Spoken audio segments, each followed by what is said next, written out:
মানে আগের বছর 100 বছর ছিল, প্রচারটা প্রচুর পরিমাণে হয়েছে, এবং 1 বছর মন্দির প্রতিষ্ঠা হয়েছে আমাদের 1 বছর। এই প্রতিষ্ঠায় 1 বছর ধরে মানুষ মন্দিরে আসছে, আমাদের মাকে দর্শন করছে, তারা চাইবে যে মায়ের বড় মূর্তিটা দর্শন করব।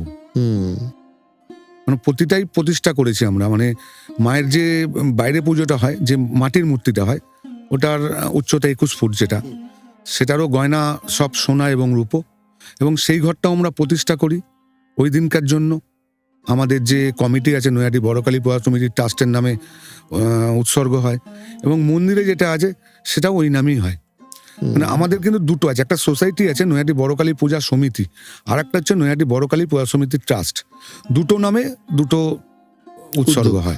আচ্ছা আচ্ছা, আপনারা যদি একটু আপনাদের পুজোর শিডিউল বা অঞ্জলি দিতে গেলে কখন কি আসতে হবে, দর্শন করার জন্য কোনটা সুবিধাজনক সময়, একটু যদি একটু ডেসক্রাইব করে দেন। দেখুন, আমাদের পুজো 31